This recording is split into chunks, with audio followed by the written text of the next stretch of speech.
देखो, अभी एक बहुत इंपॉर्टेंट न्यूज़ सामने आ रही है कि इंडिया ने अपना पहला फास्ट ब्रीडर रिएक्टर डेवलप कर दिया है कलपक्कम में। ठीक है। अब ये फास्ट ब्रीडर रिएक्टर क्या होता है और इंडिया ने इसे कहाँ डेवलप किया है? कलपक्कम में डेवलप किया है। कलपक्कम कहाँ पे? हमारा तमिलनाडु में। ठीक है। तो अब ये क्या होते हैं फास्ट ब्रीडर रिएक्टर? तो अगर हम रिएक्टर्स का टाइप बताएं तो मेरे रिएक्टर जो होते हैं वो 3 तरीके के होते हैं बेसिकली। मतलब 3 स्टेज होती है मेरी रिएक्टर्स में। ठीक है। जो मेरी न्यूक्लियर रिएक्शन होती है, जो न्यूक्लियर रिएक्टर्स जिससे में काम करते हैं, उसकी 3 स्टेज होती हैं। एक प्रेशराइज्ड हैवी वाटर रिएक्टर होता है, एक फास्ट ब्रीडर रिएक्टर होता है सेकंड स्टेज, और थर्ड स्टेज होती है थोरियम बेस्ड रिएक्टर्स। तो ये सब जानेंगे हम बेसिक से कि प्रेशराइज्ड हैवी वाटर रिएक्टर्स क्या होते हैं, फास्ट ब्रीडर रिएक्टर्स क्या होते हैं और थोरियम बेस्ड रिएक्टर क्या होते हैं। तो इंडिया अभी सेकंड स्टेज पर पहुंच गया है, फास्ट ब्रीडर रिएक्टर वाली स्टेज पर। तो बेसिक से शुरू करते हैं सारी कहानी हमेशा की तरह। तो हम शुरू करते हैं हमारे बेसिक से। तो हम सबसे पहले हम ये जानते हैं कि हमारी एनर्जी कैसे प्रोड्यूस होती है। ठीक है। तो 2 तरीके से एनर्जी प्रोड्यूस होती है मेरी जनरेशन ऑफ एनर्जी। एक फिज़न होता है और एक फ्यूज़न होता है, तुमको पता होगा। फिज़न में ये पढ़ाया होगा तुमने, बेसिक सी बात है कि फिज़न में क्या होता है, हम हमारा यूरेनियम 235 को हम रिएक्ट कराते हैं न्यूट्रॉन के साथ, जिससे क्या होता है वहाँ से यूरेनियम 236 प्रोड्यूस होता है और huge amount of energy produce होती है। ये होती है मेरी फ्यूज़न रिएक्शन। क्या होती है? Sorry, fission reaction. ठीक है। फिज़न रिएक्शन होती है। अब फ्यूज़न क्या होता है? फ्यूज़न रिएक्शन में हम क्या करते हैं, मेरा एक हाइड्रोजन होता है, वो दूसरे हाइड्रोजन के साथ मिलता है। ठीक है। तो हाइड्रोजन के आइसोटोप होते हैं, एक ड्यूट्रियम होता है, एक ट्रीट्रियम होता है। 2 आइसोटोप होते हैं हाइड्रोजन के, ड्यूट्रियम और ट्रीट्रियम। तुमने पढ़ा होगा ये, बेसिक पढ़ के आए होगे 9th-10th क्लास में कि आइसोटोप क्या होते हैं। जैसे हाइड्रोजन होता है, तुम हाइड्रोजन के बारे में जानते हो कि जो हाइड्रोजन होता है, हाइड्रोजन में क्या होता है जनरली, हाइड्रोजन में एक इलेक्ट्रॉन होता है और एक ही क्या होता है, प्रोटॉन होता है। ठीक है। नॉर्मली न्यूट्रॉन नहीं होता। पर उसके कुछ आइसोटोप होते हैं, 3 आइसोटोप होते हैं। एक आइसोटोप वो होता है जिसमें जीरो जीरो न्यूट्रॉन होते हैं। एक आइसोटोप होता है जिसमें एक न्यूट्रॉन होता है और एक आइसोटोप होता है जिसमें 2 न्यूट्रॉन होते हैं। तो हम कौन से आइसोटोप यूज़ कर रहे हैं? जिसमें एक न्यूट्रॉन है और एक प्रोटॉन है, और 2 न्यूट्रॉन है और एक प्रोटॉन है। तो ये दोनों आइसोटोप क्या होते हैं, फ्यूज़न रिएक्शन में मिलते हैं। मिलने के बाद ये क्या प्रोड्यूस करते हैं, ये प्रोड्यूस करते हैं ह्यूज अमाउंट ऑफ एनर्जी, और एनर्जी के साथ साथ क्या बनाते हैं, हीलियम बनाते हैं। ठीक है। हीलियम और एक न्यूट्रॉन बनाते हैं। ठीक है। तो ये होती है मेरी फ्यूज़न रिएक्शन। समझ में आया? तो जैसे सन पे जो रिएक्शन हो रही है वो कौन सी हो रही है, फ्यूज़न रिएक्शन हो रही है। फिज़न कहाँ होती है? फिज़न जो हमारे एटॉमिक बॉम्ब बनते हैं, न्यूक्लियर एटॉमिक बॉम्ब, वहाँ पर हमारी फिज़न रिएक्शन होती है। या फिर मेरे जो न्यूक्लियर पावर प्लांट होते हैं वहाँ पर मेरी फिज़न रिएक्शन होती है। ठीक है। अब आगे चलते हैं। तो देखो, एक लॉसन क्राइटेरिया है। लॉसन क्राइटेरिया किस लिए दिया जाता है? हम क्या करते हैं, लॉसन क्राइटेरिया से हम इवेल्युएट करते हैं performance of nuclear fusion reaction. जो मेरी न्यूक्लियर फ्यूज़न रिएक्शन है, देखो आज तक अभी तक हम ये कोशिश कर रहे हैं कि हम जो फ्यूज़न रिएक्शन कराएंगे, मतलब हाइड्रोजन के एक आइसोटोप को हाइड्रोजन के दूसरे आइसोटोप से रिएक्ट कराकर हम क्या बना रहे हैं, एनर्जी क्रिएट कर रहे हैं। पर यहाँ पर क्या हो रहा है, जब एक हाइड्रोजन दूसरे हाइड्रोजन के साथ रिएक्ट करता है, तो जब तुम ध्यान से देखोगे, जब एक हाइड्रोजन दूसरे हाइड्रोजन के साथ रिएक्ट करता है तो हमको क्या देनी पड़ रही है, उसको एनर्जी देनी पड़ रही है। ठीक है। ये कहाँ हो रहा है, देखो ये कहाँ हो रहा है, हाई टेम्परेचर देना पड़ रहा है। हाई टेम्परेचर, बहुत ज़्यादा एनर्जी देनी पड़ रही है। जिसके बाद क्या बन रहा है, जिसके बाद मेरी रिएक्शन हो रही है। तो इस रिएक्शन को करने के लिए एनर्जी देनी पड़ रही है। इस रिएक्शन को करने के लिए मुझे एनर्जी देनी पड़ रही है। जब इस रिएक्शन को करने के लिए एनर्जी देनी पड़ रही है तो उसके लिए आया मेरा लॉसन क्राइटेरिया। लॉसन क्राइटेरिया बोलता है कि हमको ये मेज़र करना है कि जो हम फ्यूज़न रिएक्शन करा रहे हैं उसमें ऐसा तो नहीं है कि हम रिएक्शन कराने के लिए इतनी ज़्यादा एनर्जी दे रहे हैं कि रिएक्शन होने के बाद एनर्जी कम प्रोड्यूस हो रही है। ठीक है ना?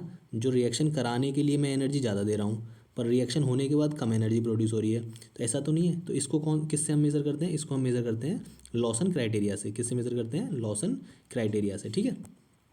कुछ और बेसिक इंपॉर्टेंट न्यूज़ हैं, उनके बारे में समझते हैं। तो देखो, ये तो तुमने सुना होगा, हमारा इंटरनेशनल थर्मोन्यूक्लियर एक्सपेरिमेंट रिएक्टर, पता है ना, इंटरनेशनल थर्मोन्यूक्लियर एक्सपेरिमेंटल रिएक्शन, ये हमारा फ्रांस में है। ये कोशिश चल रही है वहाँ पर, ये फ्यूज़न रिएक्शन करके हम ये जान पाएँ इसका जो एम है कि हम क्या बनाना है, वर्ल्ड का, it aims to build the world's largest tokamak to prove the feasibility of fusion as large scale and carbon free source of energy. मतलब फ्यूज़न रिएक्शन पे काम करने के लिए, बस सिंपल सा इतना फंडा है कि जो मेरा ITER है, इंटरनेशनल थर्मोन्यूक्लियर एक्सपेरिमेंट रिएक्टर, जो कि फ्रांस में है, उसका मेन मकसद ये है कि हमें क्या करना है, फ्यूज़न रिएक्शन को फीजिबल बनाना है। ठीक है, फ्यूज़न रिएक्शन को क्या बनाना है, फीजिबल बनाना है। ये काम है बस उसका, किसका, thermal international thermonuclear experiment reactor, international thermonuclear experiment reactor. अभी रटते चले जाओ, ठीक है, कहाँ पे, फ्रांस में, और इंडिया भी इसका मेंबर है, याद रखना इंडिया भी इसका मेंबर है। नेक्स्ट है हमारा की स्टार, के स्टार, के स्टार। ठीक है, के स्टार क्या है, ये आर्टिफिशियल सन है कोरिया का, आर्टिफिशियल सन कोरिया का। देखो ऐसे ही आर्टिफिशियल सन एक बार चाइना ने भी बनाया है। ठीक है, चाइना ने भी बना रखा है आर्टिफिशियल सन। तो उसी तरीके से हमारा आर्टिफिशियल सन किसने बनाया, कोरिया ने बनाया। ये क्या है, एक सुपर कंडक्टिंग फ्यूजन डिवाइस है, जिसे हम क्या बोलते हैं, Korea superconducting tokamak advance research, इसकी फुल फॉर्म है Korea superconducting tokamak advance research, K star. ठीक है, के स्टार बनाया गया to recreate the sun's fusion reaction on earth, मतलब जो सन के ऊपर फ्यूज़न रिएक्शन हो रही है, वैसे ही फ्यूज़न रिएक्शन हम अर्थ पे भी करा सकें, ताकि हम ज़्यादा से ज़्यादा एनर्जी क्रिएट कर सकें। के star research centre at the Korea institute of fusion energy succeeded in the continuous operation of plasma for 20 seconds. ये सक्सीड हो पाए 20 सेकंड तक एनर्जी प्रोड्यूस करने के लिए लगातार। ठीक है, प्लाज्मा क्रिएट करने के लिए विद एन आइन टेम्परेचर, और कितना टेम्परेचर प्रोड्यूस कर पाए, higher than 10 million degree Celsius. ठीक है, 10 मिलियन डिग्री सेल्सियस से, और ये एक नया वर्ल्ड रिकॉर्ड बन गया है हाईएस्ट टेम्परेचर का। तो ये था हमारा के star artificial son of Korea. अब देखो क्वेश्चन यूपीएससी ज़्यादा ट्रिकी नहीं पूछता, यहाँ से पूछेगा K star artificial sun recently in news developed by which country, तो कोरिया ऑप्शन देगा, साउथ कोरिया, तो आंसर साउथ कोरिया हो जाएगा, सिंपल। ठीक है, अब मेरी न्यूक्लियर रिएक्शन क्या होती है, तुमको पता है, हमारा यूरेनियम 235 जब वो रिएक्ट करता है किसके साथ, न्यूट्रॉन के साथ, तो क्या बनाता है, यूरेनियम 236, यूरेनियम 236। ये कुछ उसके बाय प्रोडक्ट्स हैं इसके साथ साथ जो बनते हैं। तो हमारा सबसे ज़्यादा इंपॉर्टेंट रेडियो एक्टिव एलिमेंट कौन सा है, यूरेनियम। ये हमने समझा कि सबसे ज़्यादा हम न्यूक्लियर रिएक्शन करने के लिए कौन सा एलिमेंट यूज़ करते हैं, यूरेनियम यूज़ करते हैं। सबसे ज़्यादा यूरेनियम, हम सबसे ज़्यादा न्यूक्लियर रिएक्शन करने के लिए कौन सा एलिमेंट यूज़ करते हैं, यूरेनियम 235। यूरेनियम ही मेरे दो तरीके के होते हैं, दो आइसोटोप हैं यूरेनियम के, एक तो 235 और एक 238। यूरेनियम के दो आइसोटोप हैं 235 और 238, जिसमें से अगर मैं देखूँ अर्थ के सरफेस, मतलब मेरा ये यूरेनियम है नॉर्मल सॉइल में मिलता है। ठीक है, नॉर्मल सॉइल में पाया जाता है यूरेनियम। तो जो अर्थ की सॉइल है उसमें 0.7% जो कौन सा यूरेनियम मिलता है, 235, है ना। पर ये ज़्यादा रिएक्टिव होता है, जो मेरा यूरेनियम 235 है उसका मिलता तो बहुत कम अमाउंट में, पर मोर रिएक्टिव है। इसको रट लो तुम, ठीक है, यूपीएससी पूछ चुका है ये वाला क्वेश्चन कि यूरेनियम 235 जो है वो ज़्यादा अमाउंट, सबसे ज़्यादा अमाउंट में पाया जाता है एज़ कम्पेयर टू यूरेनियम 238। तो इसका आंसर क्या होगा, गलत होगा। क्यों, क्योंकि यूरेनियम 238 जो है वो मेरा कितना मिलता है, 99.3% मिलता है, वहीं यूरेनियम 235 मिलता है मात्र 0.7%। पर रिएक्टिविटी के हिसाब से देखूँ तो यूरेनियम 235 की रिएक्टिविटी ज़्यादा है, वो ज़्यादा मोर रेडियो एक्टिव है, सॉरी, वो क्या है, ज़्यादा रेडियो एक्टिव है। अब ये बेसिक तो बात तुमको पता होगी कि आइसोटोप्स और आइसोबार्स क्या होते हैं। तो आइसोटोप्स, बहुत देर से मैं बोल रहा हूँ, आइसोटोप, हाइड्रोजन के आइसोटोप, हीलियम और यूरेनियम का आइसोटोप। तो आइसोटोप क्या होते हैं, जिनका एटॉमिक नंबर सेम होता है बट मास नंबर डिफरेंट होता है। जैसे देखो ये यूरेनियम 235 है ना, ये यूरेनियम 238 है, दोनों का एटॉमिक नंबर 92 होता है।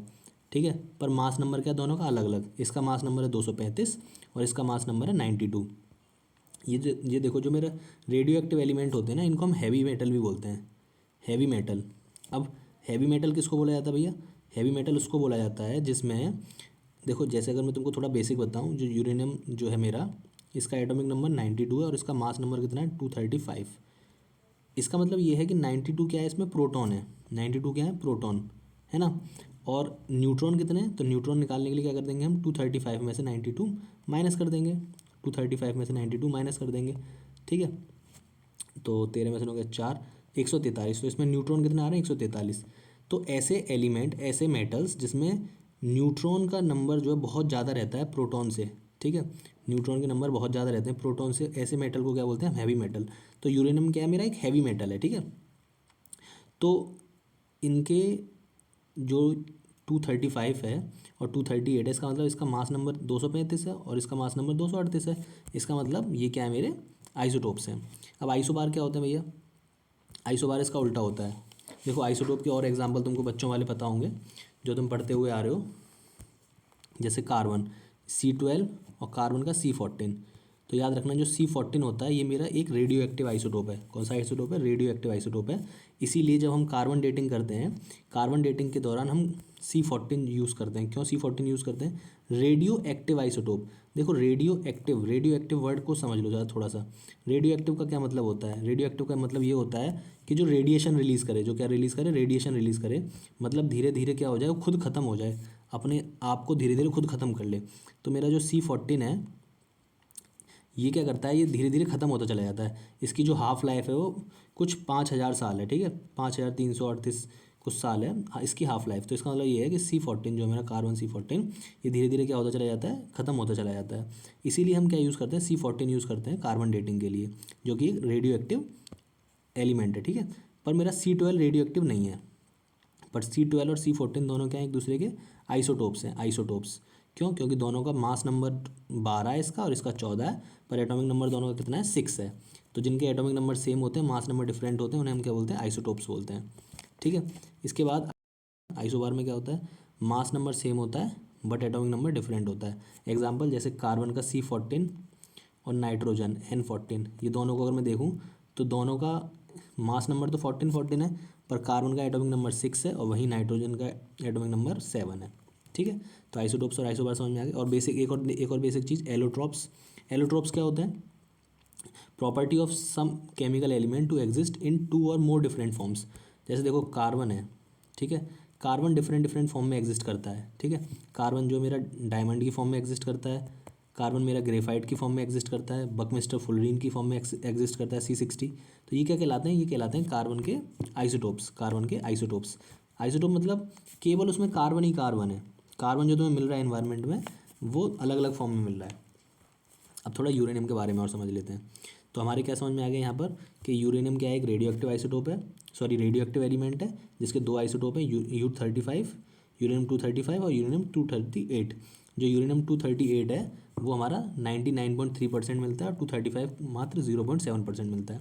अब यूरेनियम एक naturally occurring radio active element है, ऐसा नहीं हम इसे खुद बना रहे हैं, ये नेचर में खुद मिलता है, ठीक है। It is not rare element. देखो यहाँ पर एक वर्ड है रेयर एलिमेंट, रेयर एलिमेंट नहीं है ये, देखो कन्फ्यूज़ मत होना।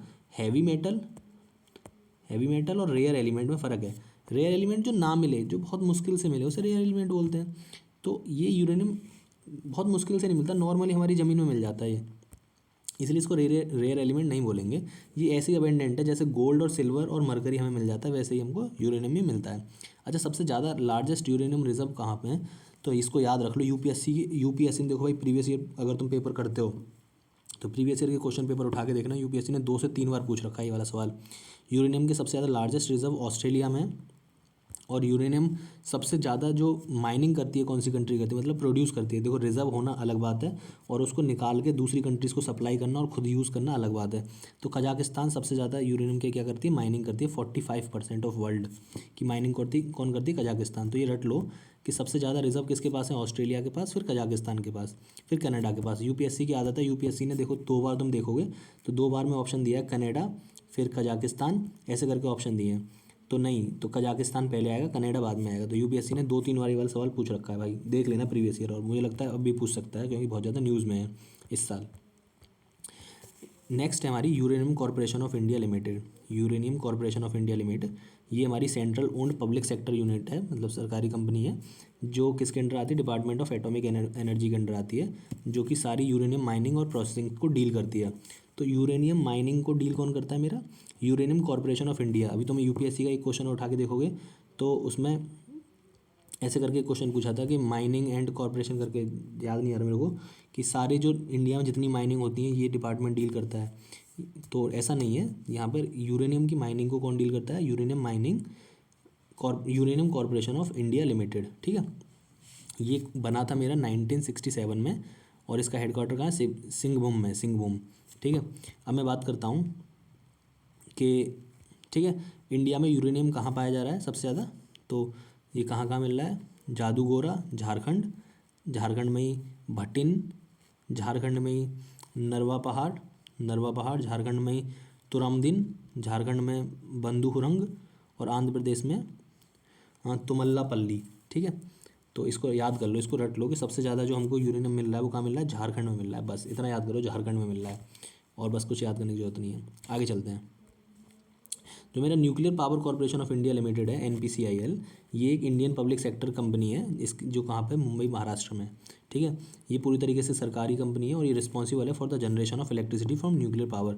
तो हमारी जो बिजली बनती है न्यूक्लियर पावर से, उसको कौन बनाता है? NPCIL बनाता है। NPCIL इसको रट लो कि NPCIL कौन बनाता है? बिजली बनाता है। किससे बनती है? जो न्यूक्लियर पावर से बनती है, nuclear power corporation of India. अब हम वहीं पर आते हैं जहाँ से हमने शुरू किया था स्टार्टिंग में। तो अच्छा, एक बात और याद रखना, NPCIL को एडमिनिस्टर कौन करता है? हमारा डिपार्टमेंट ऑफ एटॉमिक एनर्जी इसको एडमिनिस्टर करता है, डिपार्टमेंट ऑफ एटॉमिक एनर्जी। अब देखो एक बात और याद रखना, जो डिपार्टमेंट ऑफ एटॉमिक एनर्जी, इसके हेड कौन होता है? प्राइम मिनिस्टर इसका हेड होता है। और ये किसी मिनिस्ट्री के अंडर डिपार्टमेंट नहीं आता। डिपार्टमेंट ऑफ एटॉमिक एनर्जी किसी मिनिस्ट्री के अंडर नहीं आता, ये एक इंडिपेंडेंट डिपार्टमेंट है जो सरकार के अंडर डायरेक्टली आता है। और इसको कौन डील हेड है, इसका हेड करता है इसको प्राइम मिनिस्टर इसका हेड होता है, डिपार्टमेंट ऑफ एटॉमिक एनर्जी का। अब वहीं से आते हैं जहाँ से हमने स्टार्ट किया था कि जो हमारी न्यूक्लियर रिएक्शन होते हैं, न्यूक्लियर रिएक्टर्स जो है इंडिया में, वो 3 फेज़ पे काम करते हैं। ठीक है, न्यूक्लियर रिएक्टर 3 फेज़ पे काम करते हैं। एक फर्स्ट फेज़ है हमारा pressurised heavy water reactor, next phase है मेरा फास्ट ब्रीडर रिएक्टर, और थर्ड फेज़ है मेरा थोरियम बेस्ड रिएक्टर। ठीक है, तो अभी आगे चलते हैं, इसको समझते हैं। अब थोड़ा सा पहले तो स्ट्रक्चर ऑफ न्यूक्लियर रिएक्टर समझ लेते हैं। देखो ये तुम पढ़ के आए हो 9th 10th में, 11th 12th कहीं ना कहीं तो पढ़ा ही होगा, थोड़ा बहुत देख लेते हैं स्ट्रक्चर ऑफ न्यूक्लियर रिएक्टर कैसा होता है। तो देखो, एक मेरा क्या होता है, ये मेरा मेंट स्ट्रक्चर होता है, इसके अंदर क्या होता है, मेरा न्यूक्लियर रिएक्टर होता है। ठीक है ना, इसके अंदर क्या होता है? Nuclear reactor. इसमें क्या हो रही होती है, यहाँ देखो, ये इसको बोलते हैं basically nuclear reactor, reactor vessel भी बोलते हैं। इसमें मेरा एक्चुअल रिएक्शन जो हो रही होती है वो रिएक्टर वेसल के अंदर हो रही होती है, एक्चुअल रिएक्शन। इसमें क्या लगी रहती है? यहाँ पर बोरॉन की रॉड्स लगी रहती हैं, बोरॉन की रॉड्स लगी रहती हैं।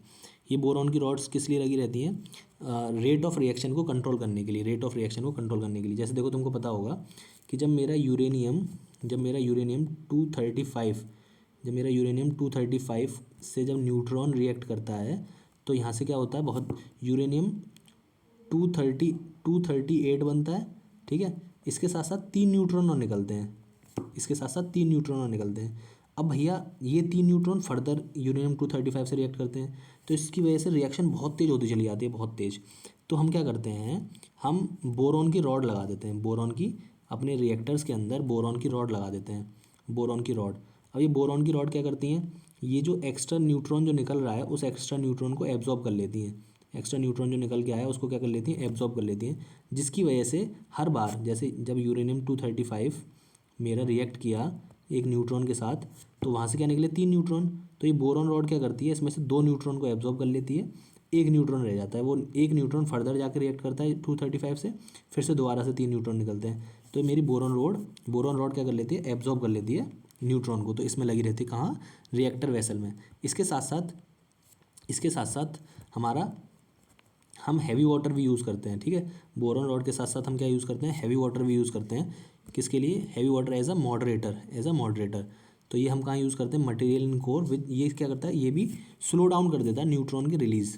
तो देखो न्यूट्रॉन के रिलीज़ को एब्जॉर्ब नहीं कर रहा। देखो मेरा जो हैवी वाटर है, हैवी वाटर देखो D2O को बोलते हैं, ड्यूट्रियम ऑक्साइड जो होता है, ड्यूट्रियम ऑक्साइड। अभी हमने पढ़ा था, देखो हाइड्रोजन के आइसोटोप्स थे, ड्यूट्रियम, ट्रीट्रियम। तो जो ड्यूट्रियम दूसरा वाला जो आइसोटोप है हाइड्रोजन का, उसके साथ जब ऑक्सीजन रिएक्ट करती है तो क्या बनाती है, ड्यूट्रियम ऑक्साइड।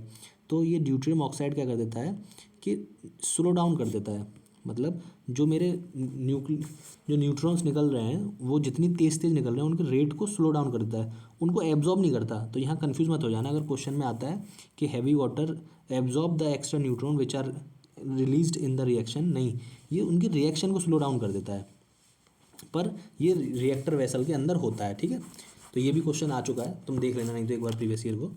तो मेरा हैवी वाटर, अच्छा भैया हैवी वाटर क्यों यूज़ करते हैं हम, सिंपल वाटर क्यों नहीं यूज़ करते H2O? देखो पहली बात तो सिंपल वाटर जो है मेरा वो इतना अच्छा काम नहीं करता जितना अच्छा काम D2O करता है। दूसरी बात, अगर हम नॉर्मल वाटर को क्यों वेस्ट करें जब हमारा हैवी वाटर हमारे ग्राउंड वाटर में बहुत ज़्यादा अमाउंट में प्रेजेंट है। देखो जब तुम इंडिया के बहुत सारे शहरों को जाके देखो, वहाँ तुम्हें हैवी वाटर मिलेगा ग्राउंड वाटर में, जैसे आगरा हो गया हमारा। ठीक है, अब तो दिल्ली के भी बहुत पानी में हमको हैवी वाटर मिलने लगा है। तो हैवी वाटर तुमको मिलेगा बहुत सारी जगह पे, तो उस हैवी वाटर का कोई यूज़ नहीं है। तो हम उस हैवी वाटर से क्या करें, उस हैवी वाटर से हम रिएक्टर्स में उसे बड़े आसानी से यूज़ कर सकते हैं, जो हमारी रिएक्शन को स्लो डाउन कर देता है, इसलिए हम उसे यूज़ करते हैं D2O को। ठीक है ना, और D2O की जगह और इसके अलावा हम क्या यूज़ करते हैं, ग्रेफाइट। तो देखो कुछ बातें हैं, ये बहुत बेसिक सी बातें हैं जो हर साल किसी ना किसी एग्ज़ाम में तो पूछी जाती हैं। जैसे ग्रेफाइट और D2O हैवी वाटर, ये क्या करते हैं, ये न्यूक्लियस न्यूट्रॉन के निकलने के रेट को स्लो कर देते हैं। पर जो मेरी कंट्रोल रॉड्स होती हैं जो किसकी बनी होती हैं, कैडमियम की और हैफनियम की और बोरॉन, इन तीन में से किसी की बनी हो सकती हैं। ये क्या कर लेती हैं, ये मेरी कंट्रोल रॉड्स एब्जॉर्ब कर लेती हैं, एब्जॉर्बिंग मटेरियल हैं, ठीक है। तो ये अगर पूछा जाए कि एब्जॉर्बिंग मटेरियल कौन है, तो कैडमियम हो सकता है, हैफनियम हो सकता है, ठीक है, बोरॉन रॉड हो सकती हैं और इंडियम हो सकता है, ठीक है। समझ में आया नहीं आया? आगे चलते हैं।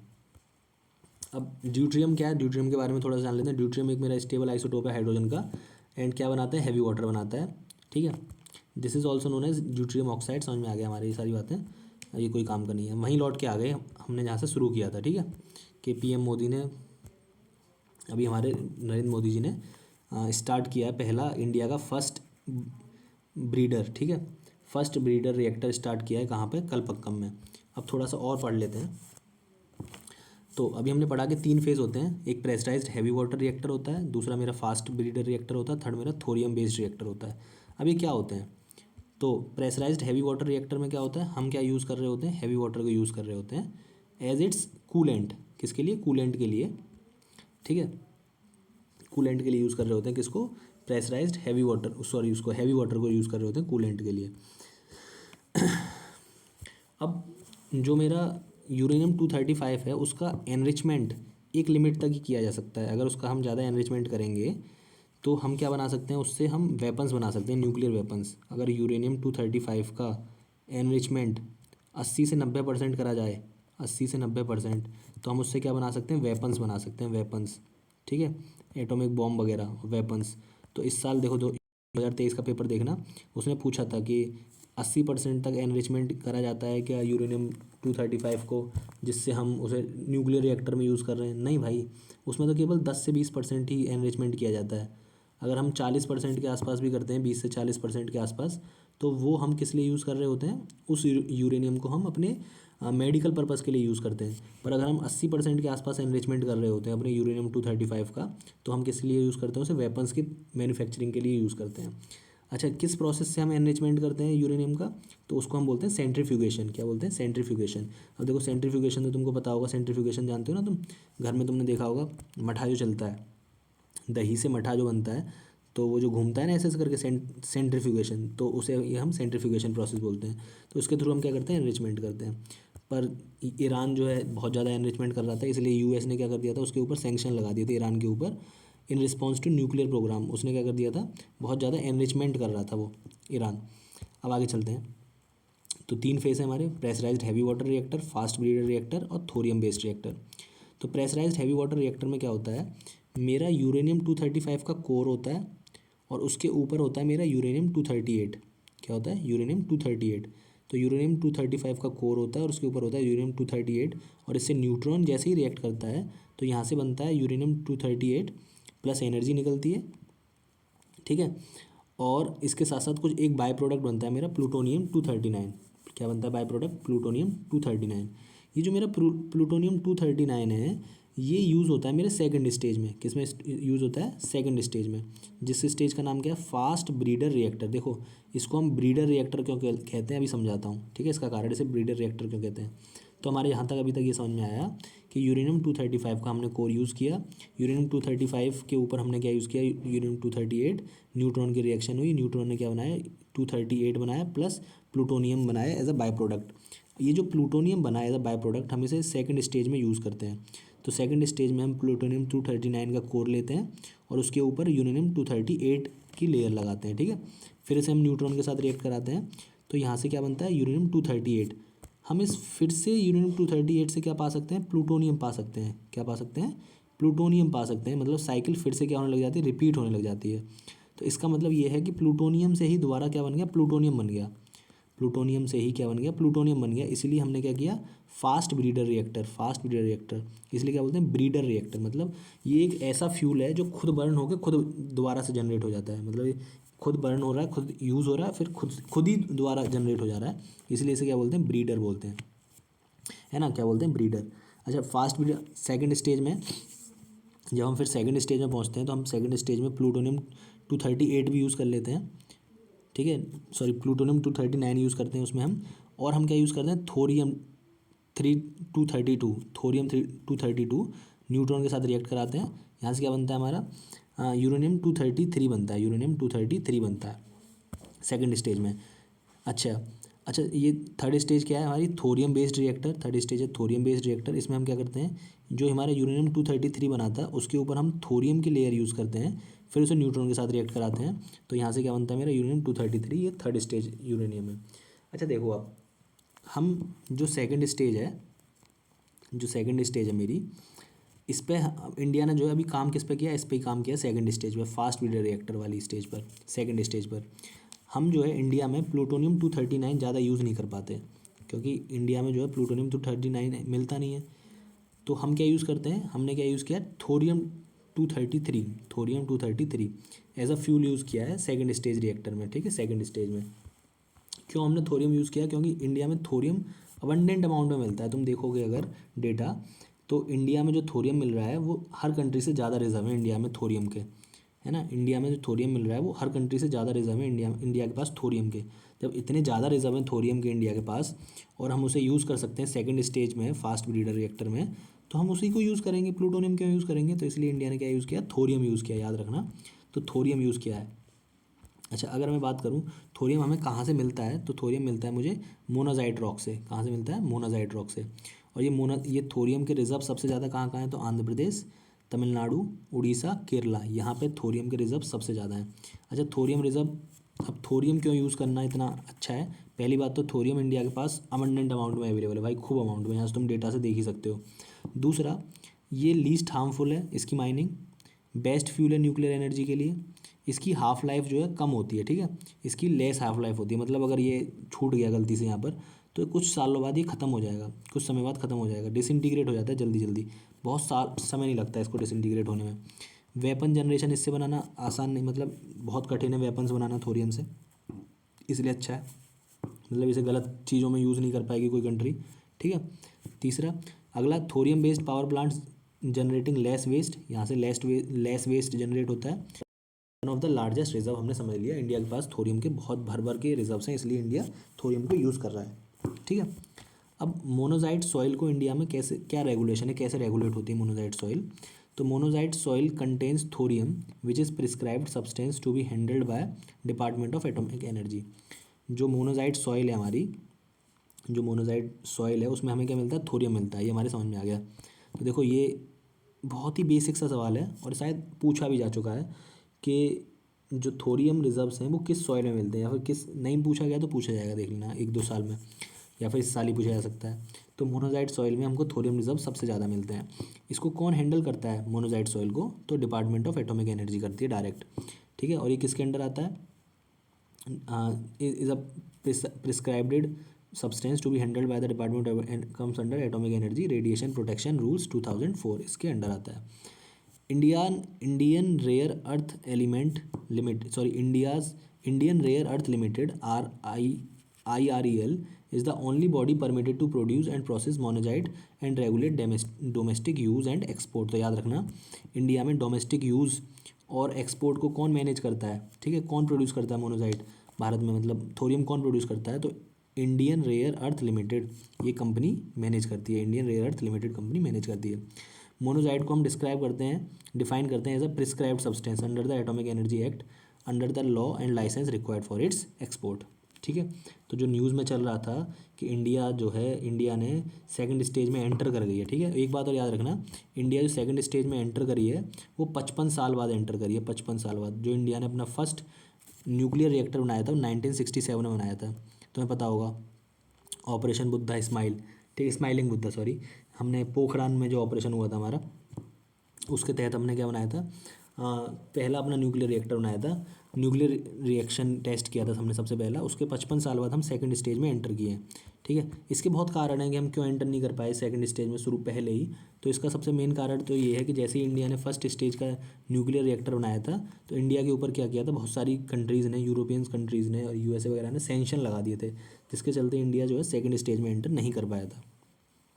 अगर मैं बात करूँ इंडिया में जो है कैसे शुरुआत हुई रिसर्च, मतलब कैसे न्यूक्लियर रिएक्टर्स बनने की स्टार्टिंग हुई, तो सबसे पहले तो हमारे कंट्री में रिसर्च रिएक्टर्स बने, ठीक है। रिसर्च रिएक्टर तो कौन सा बना था, अप्सरा, जिसमें भारत ने की मदद करी, यूके ने इसको अपग्रेड करके अप्सरा यू बनाया गया।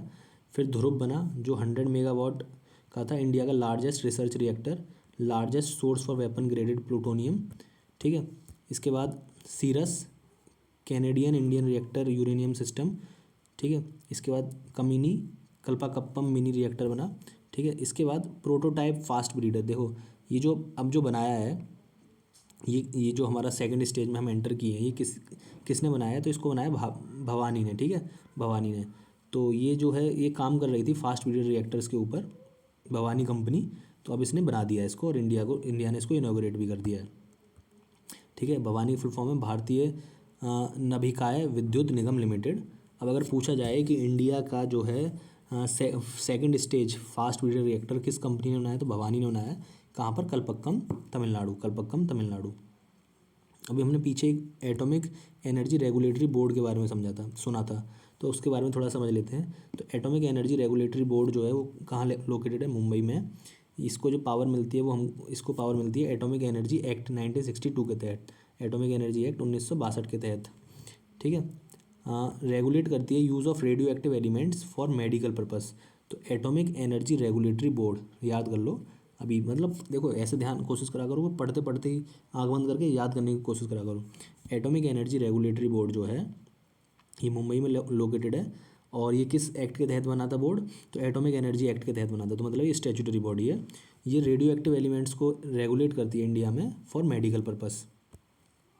एक और इम्पॉर्टेंट एक फैक्ट है कि रूपुर न्यूक्लियर पावर प्लांट जो है, जो बांग्लादेश में बना है, वो किसने बनाया, इंडिया और रशिया ने मिलकर बनाया है। तो Rooppur nuclear power plant Bangladesh में इंडिया और रशिया ने मिलकर बनाया है। अभी हमने NPCIL के बारे में भी देखा था कि भारत में जो भी इलेक्ट्रिसिटी प्रोड्यूस होती है न्यूक्लियर पावर प्लांट से, वो कौन मैनेज करता है, NPCIL, nuclear power corporation of India limited. ये किसके अंडर आता है, डिपार्टमेंट ऑफ एटॉमिक एनर्जी के। ये सारे न्यूक्लियर रिएक्टर्स के लिए रिस्पॉन्सिबल है, ठीक है। नेक्स्ट है न्यूक्लियर रिसाइकल बोर्ड। ये क्या आया था, ये सेटअप हुआ था to carry out an expansion programme for reprocessing of spent fuel, मतलब जो फ्यूल यूज़ हो चुका है उसको रीप्रोसेस करने के लिए, ठीक है। From the nuclear power reactors develop a nuclear waste management in the country. देखो सबसे खतरनाक बात जो होती है, वो जो न्यूक्लियर वेस्ट निकलता है ना, मेरे जो चैम्बर्स होते हैं वहाँ से जो वेस्ट निकलता है, उन वेस्ट को डिस्पोज करना सबसे खतरनाक बात होती है, क्योंकि उनमें से रिएक्शंस मतलब जो है रेडिएशंस निकलते रहते हैं, इसलिए उनको डिस्पोज करना बहुत ही कठिन काम है। इसलिए उनको डिस्पोज हम डायरेक्ट नहीं कर पाते, तो इसलिए हमने क्या बनाया, एक बोर्ड बनाया, न्यूक्लियर रिसाइकल बोर्ड।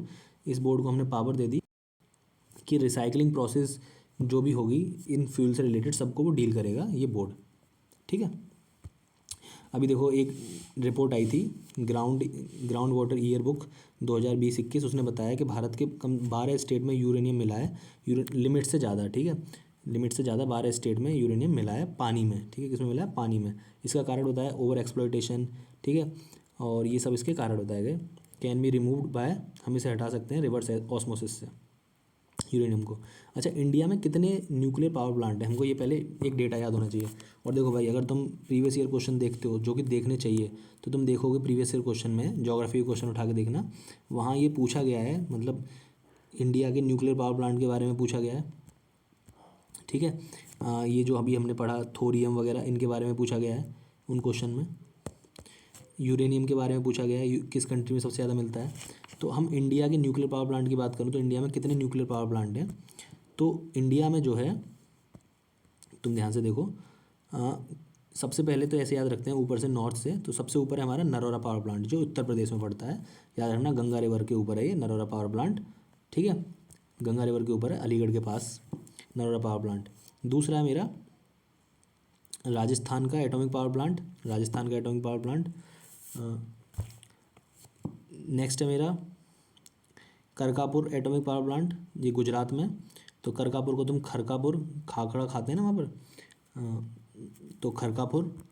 तो इसके बाद है Tarapur atomic power plant, Tarapur कहाँ पे, महाराष्ट्र में। याद रखना तारापुर जो है ओल्डेस्ट है, ओल्डेस्ट हमारा सबसे इंडिया का सबसे पहला न्यूक्लियर पावर प्लांट जो बना था वो तारापुर ही बना था, तारापुर। इसके बाद है Kaiga generating station, Madras atomic power plant, ठीक है, मद्रास एटॉमिक पावर प्लांट। जो हमारा कल्पक्कम जो हम पढ़ रहे हैं, जहाँ पर ये शुरू किया गया है मेरा न्यूक्लियर पावर फास्ट ब्रीडर, जो मेरा स्टार्ट किया है फास्ट ब्रीडर रिएक्टर, जो कहाँ गया कल्पक्कम में, जिसको हम मद्रास एटॉमिक पावर स्टेशन भी बोलते हैं। तमिलनाडु में एक और है कुंदनकुल्लम न्यूक्लियर पावर प्लांट, ये भी कहाँ पे मेरा तमिलनाडु में। ठीक है, देखो इसके साथ साथ राजस्थान में जो सॉरी उसमें कर्नाटका में जो उसका नाम क्या है, कएगा जो कर्नाटका में उसका नाम क्या है, कएगा, है ना। इसके साथ साथ तुम एक बात और याद रखना कि जो राजस्थान में जो पावर प्लांट है उसका नाम है रावत भाटा का क्या नाम है, रावत भाटा। देखो ये जो पावर प्लांट होते हैं ना, इनमें रिएक्टर्स लगे होते हैं, रिएक्टर बोलते हैं चिमनी। कभी तुमने न्यूक्लियर पावर प्लांट देखा हो, अगर नहीं देखा तो ऐसे याद रखो, या फिर अभी यूट्यूब पे सर्च करके देख लेना, चिमनीज होती हैं, चिमनी, इनको रिएक्टर बोलते हैं। तो कितने रिएक्टर हैं वो चेंज होते रहते हैं, किसी में रिएक्टर बढ़ते रहते हैं, ठीक है, हर पावर प्लांट में रिएक्टर चेंज होते रहते हैं। तो अभी रिसेंटली एक न्यूज़ चल रही है कि जो पावर प्लांट में रिएक्टर बढ़ाए जाएंगे और पावर प्लांट बनाए भी जाएंगे। ये थोड़ा समझ लेते हैं इसके बारे में भी कि कहाँ पावर प्लांट बन रहे हैं। तो देखो जो मेरे 20 नए रिएक्टर्स बनाने की बात चल रही है 2030 तक, कितने 20 नए रिएक्टर्स समझ में आ गया ना, जो चिमनीज होती हैं जिसमें अलग रिएक्शन होगी, ये अलग रिएक्शन है। तो जो करकापुर में वहाँ पे बनाने की बात चल रही है, गोरखपुर में एक नया पावर प्लांट बनाने की बात चल रही है। अभी गोरखपुर यूपी वाला गोरखपुर नहीं है, ये हरियाणा में है, ठीक है। कायगा में रिएक्टर बनाना है, जो कि अभी हमने देख लिया कर्नाटका में। चुटका ये कहाँ पे, मध्य प्रदेश में, ये नया पावर प्लांट बनेगा, ठीक है। इसके बाद माही ये राजस्थान में, और कलकापुर तमिलनाडु अभी हमने देख लिया, प्रोटोटाइप है ये हमारा, अभी समझ में आ गया पूरा। और कुंदनकुल्लम समझ में आया। तो हमारी जो न्यूज़ स्टार्ट हुई थी कि इंडिया ने स्टार्ट किया है अपना फर्स्ट पावर प्लांट जो है मेरा फास्ट ब्रीडर रिएक्टर स्टार्ट किया इंडिया ने अपना सेकंड स्टेज का, तो वहाँ से हमने शुरू किया और हमने पूरा समझ लिया कि कैसे हमारा न्यूक्लियर रिएक्टर काम करता है, कैसे हमारी न्यूक्लियर रिएक्शंस होती हैं, आइसोबार क्या होते हैं, आइसोटोप्स क्या होते हैं, और कितने फेज़ होते हैं, ठीक है, कौन कौन से फेज़ होते हैं। पहला होता है मेरा pressurised heavy water reactor, second phase होता है मेरा फास्ट ब्रीडर रिएक्टर, थर्ड होता है थोरियम बेस्ड रिएक्टर। इन फेज़ को समझ लिया हमने समझ लिया कि इंडिया में थोरियम कहाँ मिलता है, यूरेनियम कहाँ मिलता है, किस कंट्री में यूरेनियम सबसे ज़्यादा मिलता है, इंडिया में और थोरियम किस कंट्री में सबसे ज़्यादा मिलता है। तो सारी बात समझ में आ गई हमारी, ठीक है। Thank you.